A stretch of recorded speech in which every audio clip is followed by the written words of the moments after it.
The sun hung low over the dusty outskirts of Eldridge Hollow, painting the rusted chain-link fence around Vega's auto repair in streaks of orange and shadow. The air was thick with the scent of motor oil and sun-baked asphalt, the kind that clung to your skin like a second layer of regret. Inside the open bay, Ronan Clutch Vega wiped grease from his calloused hands, his broad shoulders hunched over the guts of a battered Harley that had seen better days. At 42, Clutch was a man forged in the fires of forgotten wars and broken oaths, his leather vest patched with the emblem of the Iron Vipers, a coiled serpent promising loyalty that time couldn't erode. He'd walked away from the club life once, after the desert sands claimed too many brothers, but the road always called him back. Today, it whispered through the growl of engines idling in the lot. That's when the boy appeared. No older than 12, scrawny as a stray coyote, with dirt-streaked cheeks and eyes that held the weight of too many empty nights. He shuffled up to the fence, a faded backpack slung over one shoulder, clutching a worn toolbox that looked twice his size. The street behind him was empty, save for the distant hum of traffic on the highway, but something in his gait screamed desperation. Not the flashy kind, but the quiet, bone-deep hunger that Clutch recognized from his own youth. The kid paused at the gate, scanning the yard like a shadow slipping through cracks. No parents, no siblings, just a boy alone in a world that chewed up the vulnerable and spat out the bones. Clutch straightened, his instincts kicking in like the rev of a throttle. He'd seen runaways before, kids fleeing homes that were more cage than comfort. But this one moved with purpose. The boy slipped through the gate, unnoticed by the other mechanics lost in their welds and curses. He made a beeline for the Harley on the lift, its engine exposed like an open wound. Clutch watched from the shadows of the bay, arms crossed, his salt-and-pepper beard hiding the flicker of suspicion in his jaw. Who sends a kid into a place like this? But before he could bark a warning, the boy knelt beside the bike, popping open his toolbox with hands that trembled only from fatigue, not fear. Minutes ticked by in the heavy silence, broken only by the clink of tools and the boy's soft mutters under his breath. Clutch edged closer, close enough to smell the faint tang of unwashed clothes mixed with the sharp bite of gasoline. The kid's fingers danced over the carburetor, adjusting valves with a precision that no street urchin should possess. A loose wire here, a clogged filter there, problems Clutch had been wrestling with for hours. The engine coughed to life on the first try, purring smooth as a desert wind. The boy stepped back, wiping his hands on his threadbare jeans, and looked up, not at the bike, but at Clutch, who now loomed like a sentinel. "You fixed it," Clutch said, his voice gravelly, laced with the remnants of a Texan drawl, worn thin by years on the road. He wasn't asking, it was a statement, heavy with the unspoken question of why. The boy nodded, his dark eyes steady despite the hollows beneath them. Needed food. That's the trade. His words were clipped, accented faintly with the rhythm of border towns, but there was no plea in them. Just fact, like stating the weather. Clutch's gut twisted. A kid bartering skills for a meal? In Eldridge Hollow, where the factories had shuttered and hope came in cans from the corner store, it wasn't unheard of. But something about this boy tugged at the old promises Clutch carried like scars. The vow to his fallen squad to protect the innocent, the oath to the Vipers that family wasn't blood, but choice. He jerked his head toward the break room. "Sandwiches inside, don't touch nothing else." As the boy ate, devouring a ham on rye like it was his first meal in days, Clutch leaned against the doorframe, studying him. "Name's Mateo Silva," the kid offered between bites. No last name details, no flood of backstory, just Mateo, with hands that knew engines better than most grease monkeys twice his age. Clutch had learned the trade from his own abuelo, back when life was corrals and sunrises, but he'd buried that world under layers of chrome and leather. "Who taught you?" Clutch asked, casual as oil changing. Mateo paused, his small frame tensing. My abuelo, before he couldn't anymore. The words hung there, incomplete, like a throttle half pulled. Clutch didn't press. He'd seen enough ghosts in boys' eyes to know when to let silence do the talking. Word spread through the shop like exhaust fumes. By dusk, the other vipers trickled in, Jax with his tattooed knuckles, Lena the welder who could outride any man, and Big Roy, whose laugh boomed like a V-twin. They gathered around Mateo as he tinkered with a sidecar, curiosity turning to murmurs. Kid's a wizard. Jax grunted, impressed, but Clutch's mind raced ahead, piecing together the fragments. The backpack always packed, the way Mateo flinched at sudden noises, the absence of anyone coming to claim him. It smelled like trouble, the kind that started with a whisper and ended in shattered lives. That night, as the neon sign flickered to life over the shop, Clutch made a call. Not to the cops. Trust in badges had burned him once after the war, when bureaucracy buried his brother's honorable discharge in red tape. No, this was to the club. The Iron Vipers met in the back lot under a canopy of stars. Engines off for once, voices low and serious. Mateo sat on a crate oblivious, polishing a wrench like it was a talisman. He's got skills, Clutch said, his voice cutting through the circle. But it's more than that. Kid's running from something, and if we let him walk, we're breaking the code. Lena nodded, her braid swinging like a pendulum. We take him in, just like that. Not just like that, Clutch replied, his eyes on the horizon where the desert met the sky. We learn why, and if it's what I think, we give him more than a meal. We give him the club, a home. The promise settled over them like the cooling night air, binding them tighter than any patch. Mateo looked up then, catching the weight of their gazes, and for the first time, a spark of something like hope flickered in his eyes. But shadows lingered, questions unanswered, and Clutch knew the road ahead would test every vow they'd ever made. The engine he'd fixed wasn't the only thing roaring back to life that day. It was the unspoken pact of chosen kin, ready to ride into whatever storm came next. Word count, 872. The desert night wrapped Eldridge Hollow in a blanket of velvet black, pierced only by the faint glow of fireflies and the embers of a dying bonfire in the Iron Viper's backlot. The air carried the crisp bite of cooling sand, mingled with the smoky tang of charred wood and the ever-present whisper of engine oil from the shop. Ronan Clutch Vega stood at the edge of the circle, his silhouette etched against the flames, arms folded like iron bars across his chest. The club's decision hung in the air like exhaust, unspoken but binding. A vow renewed under the indifferent stars. Mateo Silva, the boy with the wizard's hands, had curled up on a spare cot in the shop's loft, his breathing steady now, as if the weight of the day had finally pulled him under. But sleep for Clutch was a distant shore. His mind churned with the fragments Mateo had let slip, each one a loose thread begging to be pulled. By morning, the sun clawed its way over the jagged horizon, bathing the lot in a golden haze that turned the chrome on the bikes to liquid fire. Clutch was already up, nursing a black coffee that tasted like regret, when the first Viper rolled in, Jax on his customized chopper, the rumble of its pipes announcing him like thunder on the plains. "Boss!" Jax called, killing the engine and swinging a leg over, his knuckles scarred from more than just fights. "Kid still here?"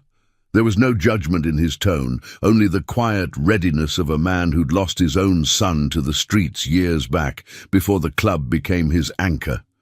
Clutch nodded toward the loft. "Sleeping like he owns the place, but we need answers before this goes further." He glanced at the backpack Mateo had left by the cot.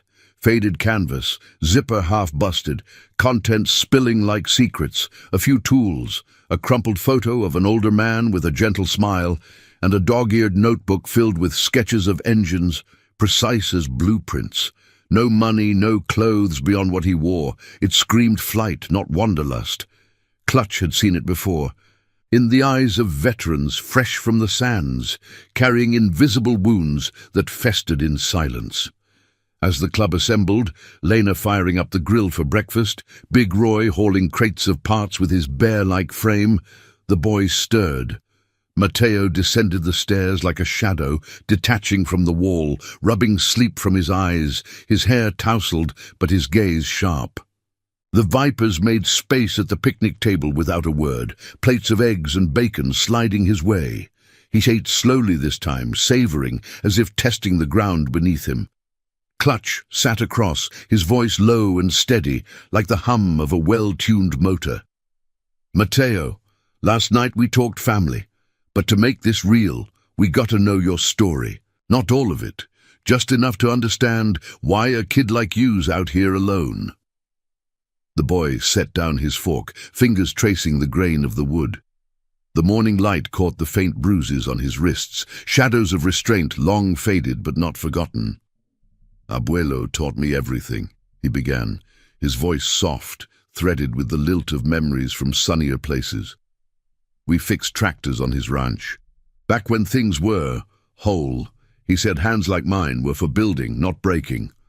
A pause, heavy as a dropped wrench. "Then he got sick. Cough that wouldn't quit. Hospital said it was the dust, the work. But the bills came like storms. Ma worked doubles at the diner, but it wasn't enough. Pa..." He changed. Started yelling. Then worse. "One night I heard the fighting, saw the signs of it all. Packed my bag before dawn. Haven't gone back." The words landed like pebbles in still water, rippling through the group. Lena's jaw tightened, her welder's gloves creaking as she clenched her fists. She'd patched up enough strays to know the cost of silence. Big Roy grunted, eyes distant, remembering his own fractured home before the Vipers pulled him from the edge. Jax leaned forward, voice rough but kind. "And no one's looking for you? No call to the law?" Mateo shook his head, a flicker of defiance in his eyes. "They don't care. Pa said I was trouble, like him. Abuelo's gone now. Buried last spring. Ma's too scared to fight back. I fix things to eat, move on, that's the rule." But there was more, unspoken. The way his shoulders hunched at the mention of home. The notebook's hidden pages, filled not just with mechanics, but pleas scrawled in childish script, letters never sent, promises to a grandfather about becoming someone strong. Clutch felt the old vow stir in his chest, the one etched in the desert heat after his squad's last stand: protect the lost, honor the broken. This wasn't just charity. It was justice, poetic and raw, against a world that let boys slip through cracks. "Rules change here," he said, meeting Mateo's gaze. "Iron Vipers don't run from family. We fix what's busted. Engines, lives, all of it. You stay, you learn the code. Loyalty first, no questions asked. School in the mornings, shop in the afternoons. And if trouble follows you, we ride it out together." The boy blinked, the spark from last night igniting into something warmer, tentative, but doubt lingered, a shadow in his nod. As the morning wore on, the club set to work, integrating him, Lena showing him the arc of a welder's torch, Jax quizzing him on carburetors with gruff approval, yet Clutch couldn't shake the unease. Whispers from the highway grapevine hinted at a missing kid from the border towns, a family unraveling under debts and darker pressures. Was Mateo's flight pulling them into a storm? The sheriff's office, corrupt as rusted pipes, had turned a blind eye to worse. Intervening meant risking the club's fragile peace. By midday, as the sun beat down like a hammer on anvil, a distant siren wailed. Routine patrol or something more? Clutch watched Mateo laugh for the first time, a small sound amid the clang of tools, and felt the promise solidify. This boy wasn't just a stray, he was the echo of every oath they'd sworn, a chance at redemption for men who'd lost too much. But the road twisted ahead, shadows lengthening with secrets yet to surface. The Vipers were family now, chosen and fierce, ready to shield their own. Yet in the quiet moments, Clutch wondered, how deep did Mateo's past run, and what price would honor demand? And now I invite you to leave in the comments where you're watching from and the exact hour you heard this story. We wish to know how far these northern confessions travel and at what moments they reach you. The midday sun scorched the asphalt of Vega's auto repair, turning the lot into a shimmering mirage where heat waves danced like restless spirits. The air hummed with the symphony of industry, hammers striking metal, the hiss of pneumatic drills, and the low growl of engines being tested on the dyno. Ronan Clutch Vega moved through it all like a shadow in his element, his leather vest creaking softly as he directed Jax to torque a stubborn bolt on a vintage Indian. But his eyes kept drifting to the corner of the shop, where Mateo Silva hunched over a workbench, his small hands guiding a file along the edge of a piston ring with the focus of an artist lost in creation. 2 days in, and the boy had already earned nods of respect from the crew. His fixes were clean, intuitive, saving hours that the Vipers could bill or spend on their own rides. Lena sidled up to Clutch, wiping sweat from her brow with the back of her welder's glove, her braid damp and clinging to her neck. "Kid settling in faster than I thought," she murmured, glancing at Mateo as he murmured instructions to himself, echoing the rhythms his abuelo had drilled into him. But he's still jumpy, flinched when Big Roy dropped that crate earlier, like he expected it to come at him. Her voice carried the weight of shared history.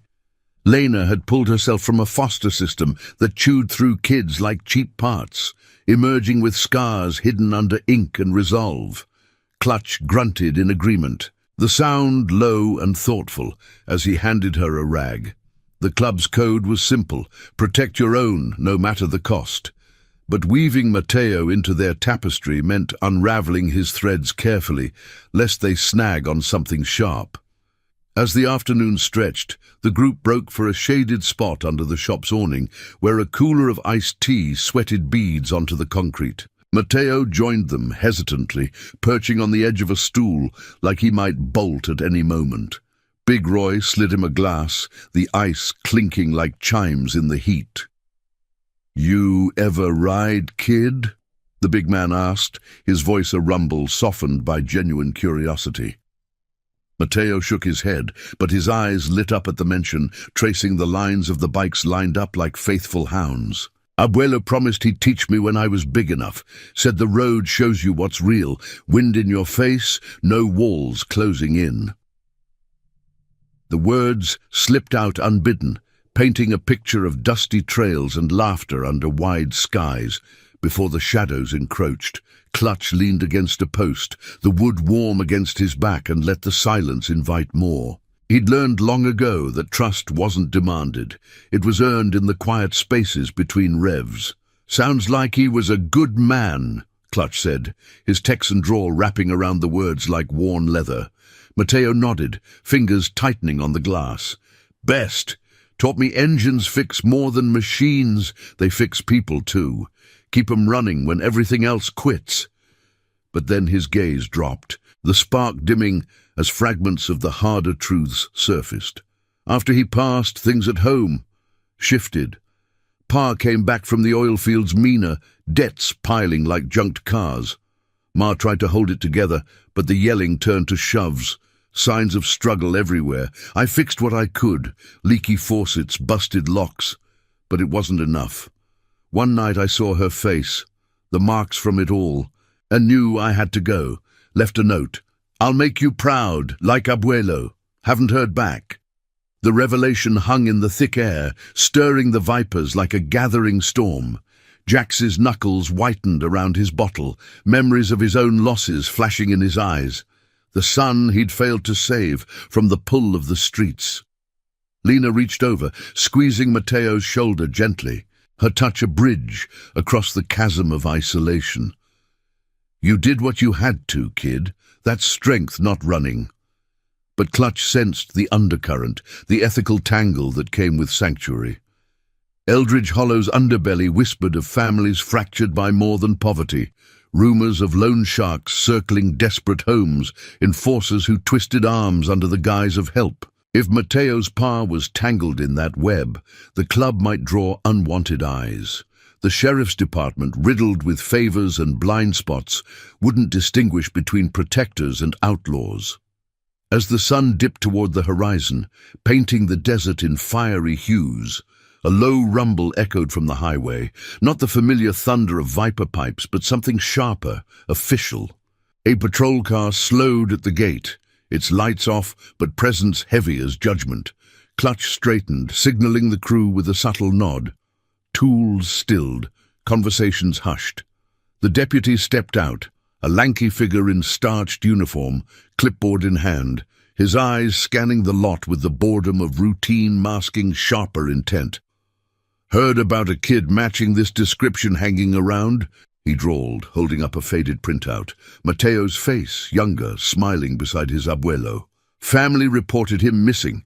You seen him?" Mateo's breath caught, his stool scraping back as he edged toward the shadows, heart pounding like a misfiring cylinder. Clutch stepped forward, blocking the view, his stance unyielding as forged steel. "Plenty of kids pass through these parts, deputy. Runaways, strays. But if you're talking family, maybe point 'em here themselves." The words were polite, edged with the quiet authority of a man who'd stared down worse than badges. The deputy eyed the iron viper's patches, the coiled serpents glinting in the fading light, and hesitated, knowing the club's reputation for standing firm against corruption, for righting wrongs the law overlooked. After a tense beat, the deputy shrugged, tucking the paper away. "Just doing my job. If he shows, call it in."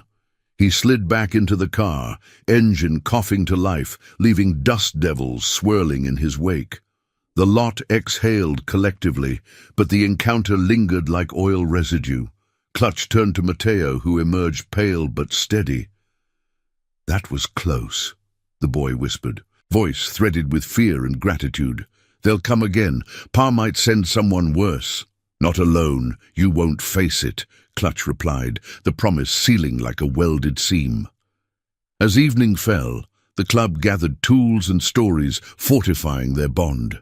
Mateo tinkered late into the twilight, fixing a headlight on Lena's bike, his hands surer now. But the psychological rift widened. Doubts about the past's reach, the moral cost of defiance. Clutch watched from the bay, the desert wind carrying whispers of storms brewing. The vipers had claimed their kin, but loyalty demanded vigilance. Redemption wasn't a straight road, but a twist of honor through the dark. And as stars pricked the sky, Clutch vowed silently, whatever shadows pursued, they'd ride as one, engines roaring against the night. The twilight deepened over Eldridge Hollow, casting long shadows that stretched like fingers across the gravel lot of Vega's auto repair.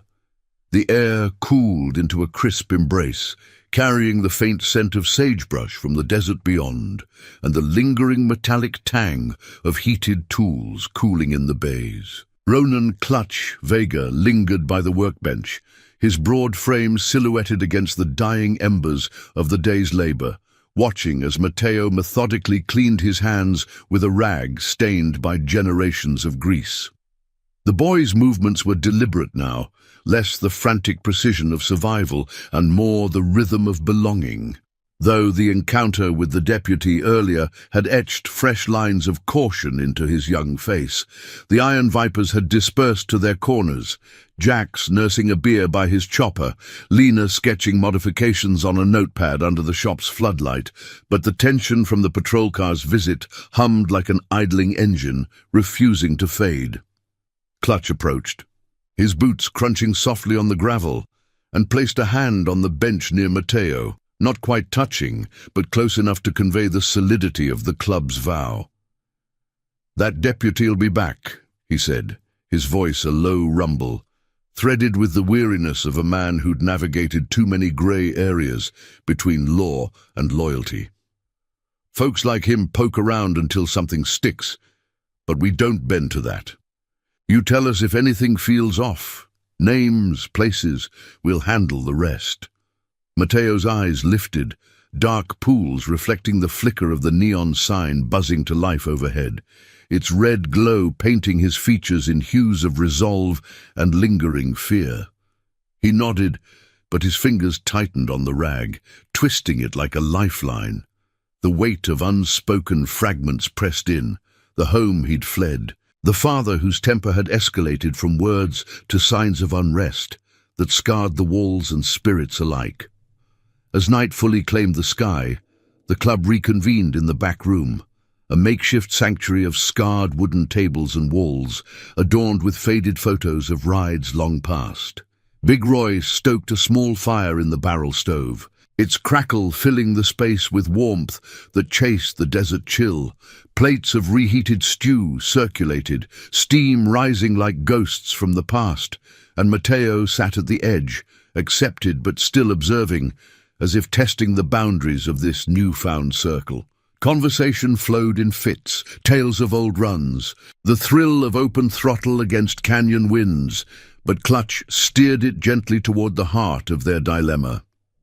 "This ain't just about keeping the kids safe," he began, his gaze sweeping the group, landing on each face etched by their own histories of loss.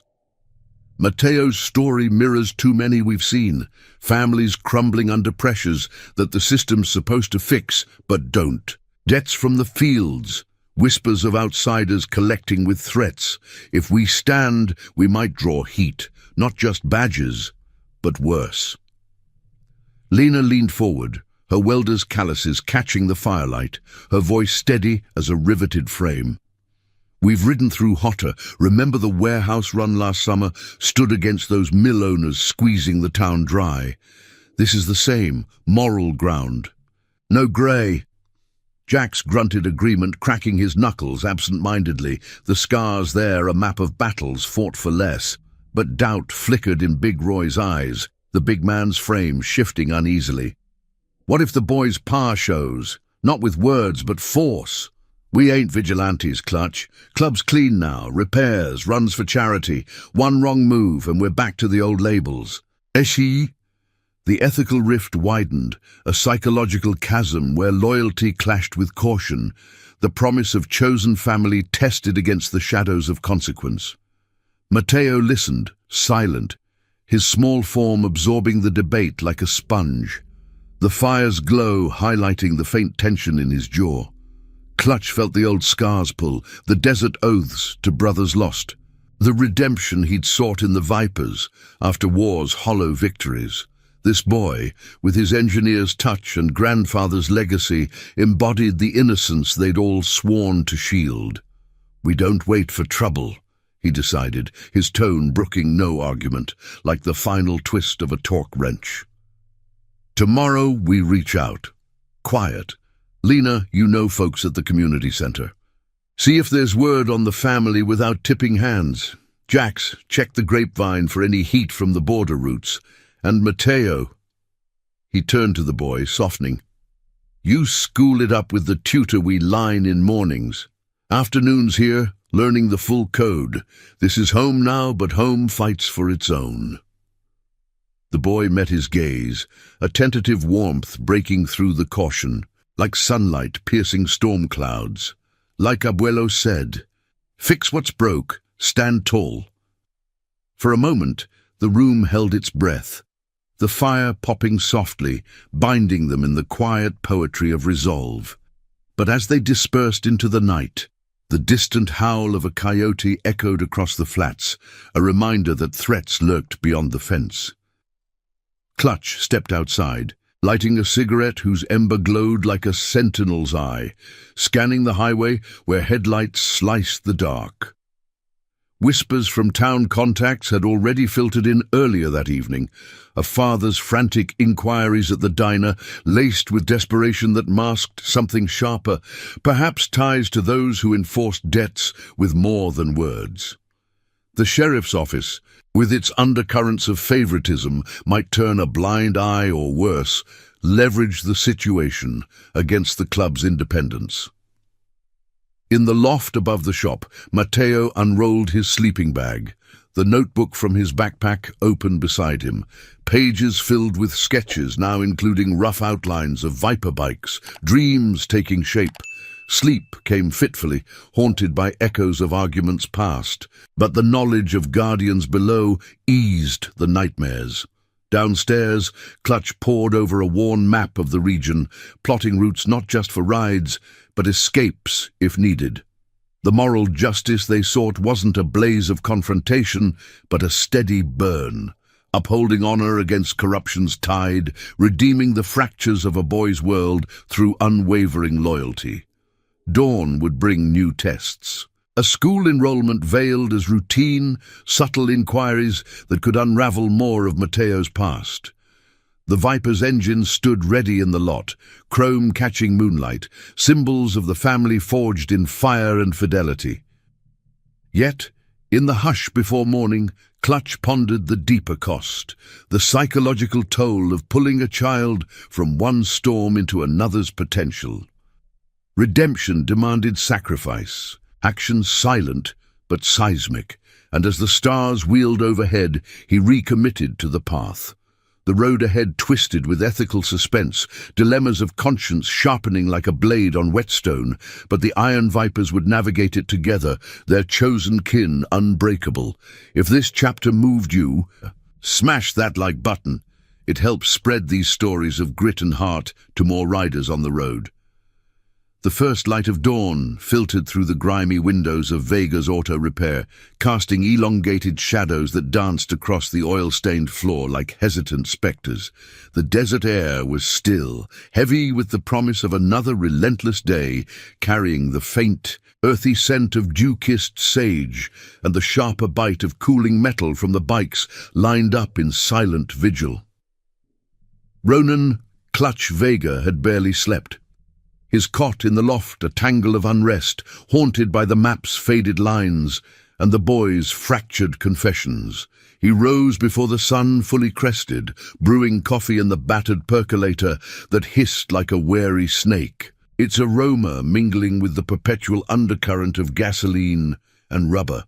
Below, Mateo stirred in his sleeping bag, the notebook clutched to his chest like a shield, his breaths even but laced with the subtle rhythm of dreams chasing old ghosts. By the time the crew rolled in, the lot hummed with purpose, engines coughing awake, tools clattering in anticipation. Jax arrived first, his chopper's exhaust popping like distant gunfire, followed by Lena on her sleek Sportster, its pipes gleaming under the rising sun. Big Roy lumbered in last, hauling a crate of fresh parts, his footsteps thudding against the gravel like a heartbeat steadying the group. Mateo emerged from the loft, rubbing sleep from his eyes, his threadbare shirt hanging loose on his frame. But there was a subtle shift in his posture, shoulders less hunched, steps more assured, as if the night's deliberations had planted roots. Clutch handed him a mug of coffee, black and strong, watching as the boy sipped it tentatively, the steam curling up to soften the sharp lines of his face. "Mornings for learning," Clutch said, his voice gravelly from the night's vigil, the Texan drawl wrapping around the words like a well-worn chain. "Tutor's coming at 8. Basics first. Math, reading, then shop. You fix engines, we'll fix the rest." Mateo nodded, his dark eyes flicking to the horizon where the highway stretched like a vein, pulsing with unseen threats. The tutor, a no-nonsense woman named Ms. Harlan from the community center, arrived promptly in a dusty sedan, her briefcase stuffed with books and worksheets that smelled of fresh ink and forgotten classrooms. She sat up in the break room, the table cleared of greasy rags, and Mateo sat across from her, pencil in hand, his focus intense as he tackled fractions and engine diagrams intertwined in the lessons. Clutch observed from the doorway, arms crossed, the club's code echoing in his mind. Education as armor, a promise to lift the lost beyond survival. But even as Mateo scribbled answers with growing confidence, the psychological undercurrents stirred, flashes of doubt in his furrowed brow, memories of a home where learning meant hiding from raised voices and shadowed corners, Mid-morning brought a shift in the air, the sun climbing higher to bake the asphalt into a wavering haze, amplifying the scent of hot tar and blooming creosote from the desert edges. Lena pulled Clutch aside near the dyno, her voice low amid the whine of testing motors. "Got word from the center," she murmured, wiping her hands on her jeans, the fabric darkened by sweat. "Mateo's ma stopped by last week, quiet, scared. Said the boys pass in deep with some rough crowd from the border. Loans that bite back harder than interest. She's trying to hold on, but the signs of strain are everywhere. Empty cupboards, whispers of enforcers at the door. No direct search yet, but if they connect the dots to us." Her words trailed off, the ethical dilemma hanging like exhaust in the still air. Intervened too soon, and they risked painting a target on the club. Wait. And the boy might slip back into the fray. Clutch's jaw tightened, the old war scars itching under his skin, reminders of oaths broken by indifference. He'd seen corruption fester in distant sands where authority shielded the guilty and crushed the vulnerable. Here, in Eldridge Hollow's cracked facade, it was the same poison, diluted but deadly. "We don't wait for the knock," he replied, his tone forged in resolve. "After lunch, we ride subtle, scout the old diner where his ma works. No confrontation, just eyes. If she's reaching out, we bridge it without dragging the shadows here." The plan solidified, like cooling solder, a moral compass pointing toward justice, not through force but through the quiet power of presence, upholding the promise of chosen family against institutional blindness. As noon approached, the crew gathered under the awning for sandwiches wrapped in foil that crinkled like whispers. Mateo joined them, fresh from his lesson, a faint smile cracking when Jax quizzed him on talk specs over bites of roast beef. "You're a natural, kid," Jax said, clapping him lightly on the back, the gesture careful, brotherly.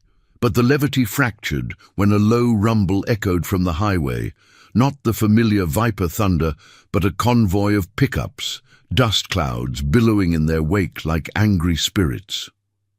They slowed at the fence, engines idling rough, and out stepped three men, rough-hewn, leathered by sun and vice, their eyes scanning the lot with predatory intent. At the lead was a stocky figure with a salt-streaked beard, his flannel shirt straining over a belly hardened by labor and liquor. Mateo's father, Victor Silva, his face a map of regret and rage, flanked by two associates whose stares lingered too long on the club's patches. Mateo's fork clattered to the plate, color draining from his cheeks as he shrank back. The spark of morning's progress snuffed like a candle in wind. Clutch rose slowly, placing himself between the boy and the gate, his stance a wall of unyielding leather and loyalty. "This private property," he called, voice steady as a governor on a throttle. "State your business." Victor's eyes locked on Mateo, a storm brewing in their depths, desperation masked as authority, the weight of debts pressing him to reclaim what he'd driven away. "That's my boy," he growled, accent thick with border grit, stepping forward with hands that trembled not from fear, but the ghost of failures past. "Ran off like a fool. Family matters. Hand him over. No trouble." The air thickened, charged with the scent of tension and unburned fuel from the idling trucks. Lena edged closer, her hand drifting to the wrench at her belt, while Big Roy loomed like a sentinel, his silence more imposing than shouts. Jax flanked Clutch, knuckles whitening, the group's unity a silent roar against the intrusion. Mateo whispered from behind, voice barely audible over the pounding of his heart. "He'll say it's for Ma, but it's the money, the men behind him. They take more than owed."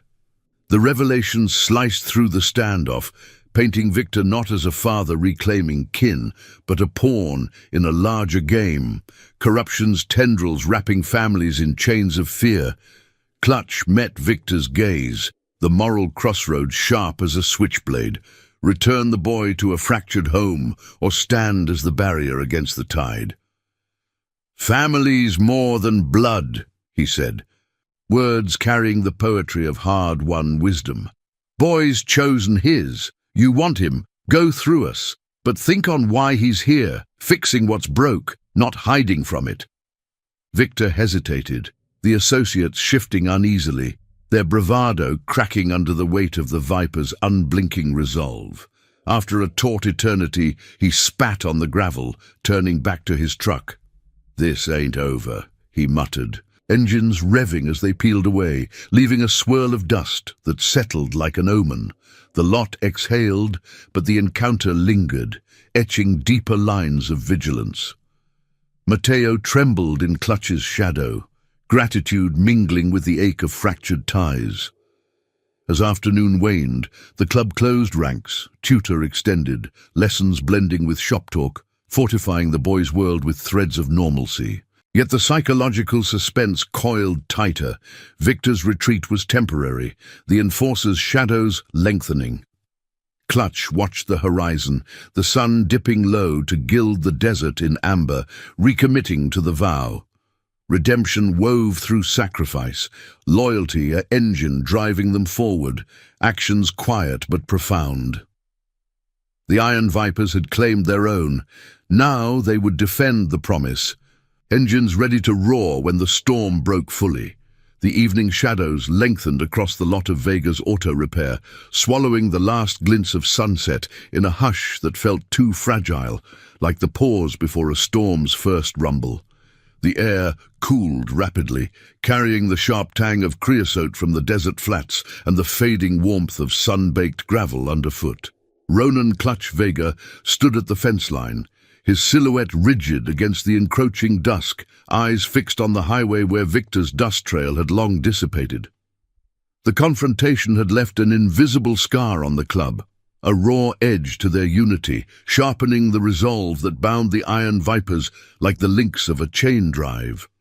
Inside the shop, the clatter of tools had stilled, replaced by the soft murmur of voices as the crew processed the day's intrusion, their loyalty tested but unbroken. Mateo hovered near the workbench, his small hands idle for once, tracing invisible patterns on the scarred wood as if mapping an escape route in his mind. The color had returned to his cheeks, but his gaze darted to the gate every few seconds, the psychological weight of his father's arrival pressing like a faulty valve, threatening to stall the tentative progress he'd made. Clutch approached, his boots deliberate on the concrete, and crouched to the boy's level, the scent of leather and motor oil clinging to him like a second skin. "That wasn't family out there," he said, voice low and steady. "The Texan cadence, an anchor in the uncertainty. That was debt calling in, but here we pay our own way, clean, no strings."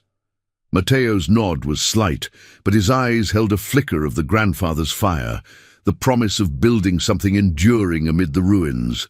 As night fully draped the hollow, the club gathered in the back room, the barrel stove's fire casting flickering shadows that danced like uneasy spectres on the walls.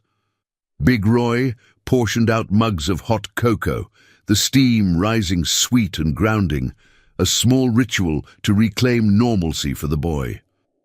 Lena sketched idly on a napkin, routes through the back canyons, escape paths if needed, while Jax paced, his energy coiled like a spring. "Victor's tied to the border crew," he muttered, drawing from whispers he'd gleaned on his afternoon scout. "Not just loans, they're the kind that collect with threats, leaving marks that don't show on skin. If they push, it's not badges we'll face, it's shadows with no code." The words hung heavy, stirring the ethical undercurrents that had simmered since Mateo's arrival. Intervene in the family's fracture, and the Vipers risked their hard-won legitimacy. Ignore it, and they betrayed the vow to shield the vulnerable from corruption's grasp. Clutch absorbed it all, his mind turning like gears in a transmission, weighing the moral poetry of their stand. He'd carried similar burdens from the war, promises to brothers to watch each other's backs, only to see them swallowed by bureaucracy and indifference. This was redemption's forge, not blazing confrontation, but the quiet steel of loyalty against a system that favored the strong over the silent. "We don't strike first," he decided, his tone brooking the fire's crackle, "but we prepare. Lena, line up that contact at the center. Get eyes on Mateo's ma without a trace. Jax, reinforce the perimeter. No uninvited rides get close. And tomorrow, we talk to the boy full, every thread. Knowledge is our throttle." The group murmured assent, the fire's warmth binding them tighter, a chosen family forged in the crucible of shared scars. Mateo listened from his perch on a crate, the cocoa mug warming his palms, the sweetness a rare contrast to the bitterness of his past. For the first time, he spoke unprompted, voice threading through the tension like a fine wire. "Pa wasn't always like that. Abuelo fixed him once after the fields broke his back, taught him engines to keep steady. But the debts, they twist people. Ma sent me away that night, whispered, 'Go find strong hands.' I thought she meant alone." The confession rippled outward, humanizing the intruder, adding layers to the justice they sought, not vengeance, but a poetic unraveling of the chains that bound the innocent. Lena reached over, her touch brief but affirming, while Big Roy's nod carried the weight of his own redeemed path from a life of aimless brawls. Sleep came in fragments that night, the desert wind whispering through the shop's vents like uneasy warnings. Glutch patrolled the lot under a canopy of stars, the chrome of the bikes catching moonlight in silver flashes, sentinels against the dark. Dawn broke with a vengeance, the sun igniting the horizon in a blaze of gold and crimson, the air alive with the chirp of waking birds and the distant hum of early traffic. The crew assembled before the heat peaked, Mateo at the center now, helping Jax check tire pressures with hands that moved with growing assurance. The tutor arrived, her lessons weaving math with mechanics, calculating gear ratios, graphing torque curves, turning education into a bridge toward the boy's latent potential.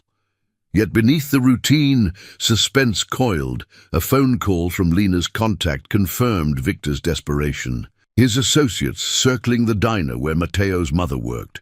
Their presence a veiled threat that hinted at deeper entanglements, perhaps falsified claims to leverage the boy as collateral. By midday, as the sun hammered down, turning the lot into a forge of sweat and resolve, the rumble returned, not pickups this time, but a single sleek cruiser, unmarked and ominous. Pulling up to the gate with the purr of restrained power, the rider dismounted, helmet tucked under arm, revealing a face weathered by sun and secrets.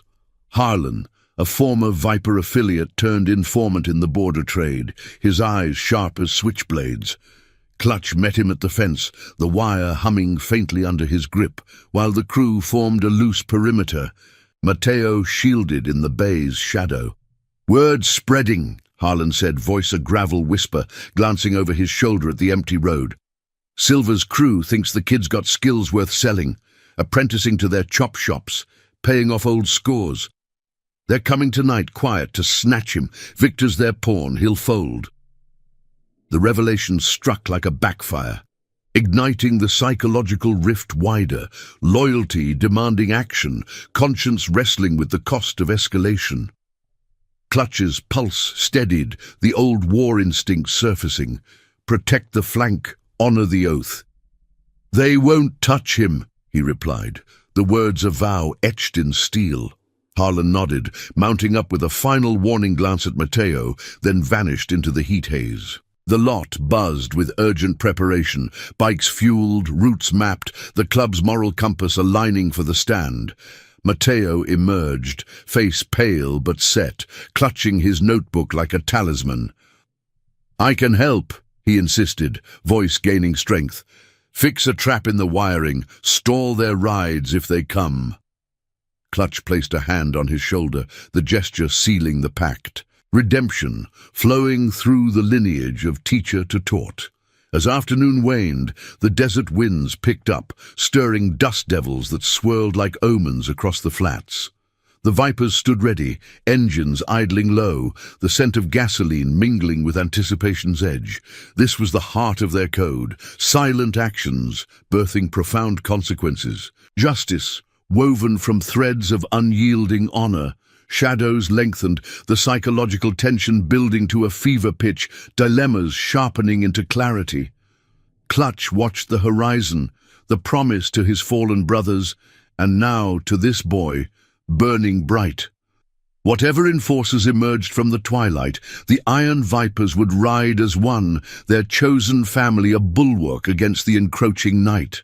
The desert night descended on Eldridge Hollow like a shroud, thick and unyielding, broken only by the faint twinkle of stars and the low, vigilant hum of idling engines in Vega's auto repair lot. The air was alive with tension, carrying the dry rasp of wind through chain-link fences and the acrid bite of exhaust, mingling with the earthy whisper of creosote bushes stirring in the breeze. Ronan Clutch Vega stood at the heart of the formation, his broad frame a pillar amid the circle of Iron Vipers, their bikes arrayed like armored guardians under the moon's pale gaze. Jax flanked him on the left, knuckles wrapped around his handlebars, eyes scanning the shadowed highway. Lena to the right, her welder's precision now turned to the glint of a concealed tool at her hip. Big Roy loomed at the rear, a mountain of quiet strength, while Mateo crouched in the shop's bay, his small hands steady on a makeshift rig. A clever reroute of the lot's electrical lines, designed to stall any intruding engines with a silent surge. The boy's face was set in determination, the flicker of fear tempered by the club's unshakable vow, his grandfather's lessons echoing in every twist of wire.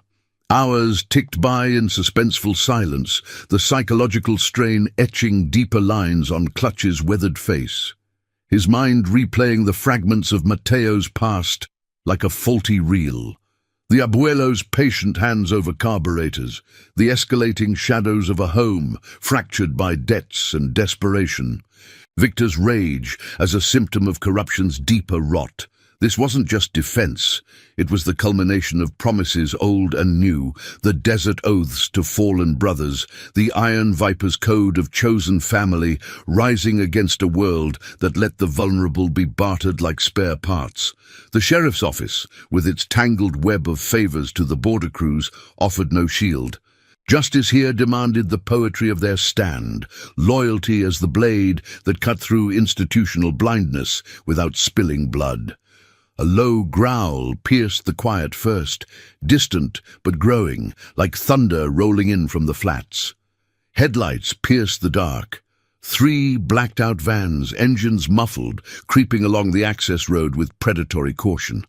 They halted at the fence's edge. Doors creaking open to disgorge 6 figures, hard men in shadowed jackets, faces obscured by the night, their movements efficient, rehearsed. Victor trailed at the rear, his silhouette hesitant, the weight of his choices bowing his shoulders. No words passed. They advanced like wolves, scenting weakness, tools glinting, crowbars, zip ties, aimed at snatching the boy for the chop shops that thrived on stolen skills and silenced futures. Mateo's breath hitched from his hiding spot, but he held, fingers hovering over the switch, the club's quiet signals guiding him. Wait, watch, trust. Clutch raised a hand, the gesture rippling through the Vipers like a shared pulse. Engines roared to life in unison, not a charge, but a wall of sound and light. Headlights blazing to flood the lot in stark white, drowning the intruders in revelation. The van's drivers fumbled keys, but Mateo's trap snapped. A subtle overload that choked their ignitions, leaving them sputtering and dead in the gravel. Panic flickered in the enforcer's eyes as the Vipers advanced slowly, a phalanx of chrome and leather, unyielding but measured, their presence a thunder without violence. "This ends here," Clutch called, his voice cutting through the din like a honed edge, the Texan drawl laced with the moral weight of every scar he bore. "Boys under our protection. Take your debts and crawl back. The road's big enough for honest rides." Victor pushed forward, his face caught in the beams. etched with the hollow desperation of a man twisted by the very forces he'd courted. "He's my blood," he rasped, voice cracking under the strain, eyes darting to Matteo, who now stood half-emerged, notebook clutched like a testament.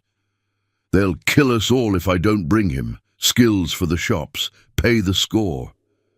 The confession hung raw, humanizing the pawn in corruption's game. The enforcers shifting uneasily as the Vipers closed ranks, Lena's steady gaze and Jax's coiled readiness a silent deterrent.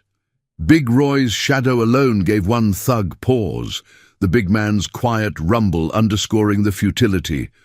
"Walk away. Families earned, not stolen."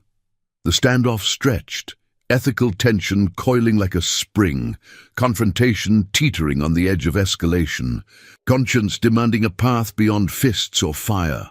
Clutch stepped closer to Victor, close enough to see the tremor in his hands, the ghosts of better days when Abuelo's lessons might have steered him true.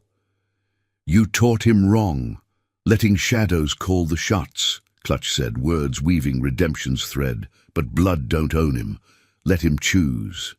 Matteo's voice broke the hush then, small but clear, carrying across the lot like a spark in the dark. "Go home, Pa. Fix Ma first, like Abuelo would." The words struck Victor like a misfired piston, his resolve crumbling, tears carving tracks through the dust on his cheeks. The enforcers, sensing the shift, muttered retreats, piling into the stalled vans with curses and glares. Engines finally coughing alive as they fled into the night, tails between legs. Victor lingered, the van's taillights fading like dying embers, his gaze locking with Matteo's in a moment of fractured reconciliation. I'll try," he whispered, the promise fragile but real, a seed planted in the soil of loss. He turned away, vanishing into the shadows, leaving the lot to exhale in collective relief. The Vipers encircled Matteo, hands on shoulders, the boy's tension easing into a tentative smile, the weight of flight lifting like morning mist. Clutch knelt, meeting his eyes. "You fixed more than wires tonight, kid. You fixed us, reminded what the code's for." Dawn crept over the horizon then, gilding the bikes in soft gold. The desert awakening, with the chirp of birds and the first blush of light on chrome. In the weeks that followed, the threads wove tighter. School became routine. Matteo's sketches evolving into full designs shared around the workbench, his laughter mingling with the clang of tools. Victor surfaced sporadically. Tentative visits at the gate, progress marked by cleaner hands and softer words. The club's quiet guidance steering him toward amends without judgment. Lena's contacts at the center bridged to Matteo's mother, whispers turning to cautious reunions, the family's fractures mending under the sun of chosen support. No badges came knocking. The border crews slunk away, their reach blunted by the Viper's unyielding light. Redemption bloomed in the ordinary. The roar of group rides where Matteo perched behind Clutch, wind whipping his hair, the promise of honor enduring like the hum of a true engine. Clutch watched it all from the bay, the scars of his past softer now, the old war vows fulfilled in this patchwork kin. The Iron Vipers weren't saviors in capes, but guardians in leather. Their actions silent ripples birthing waves of justice against cynicism's tide. Matteo, once astray with a toolbox, now stood tall, hands dirty with purpose, the legacy of Abuelo alive in every turn of a wrench. The road stretched endless, but they rode it together, family forged in fire, loyalty the fuel that carried them home. Thank you for riding this journey with us. If these tales of grit, heart and unbreakable bonds touched you, hit that subscribe button and join the crew. More stories of redemption on the horizon.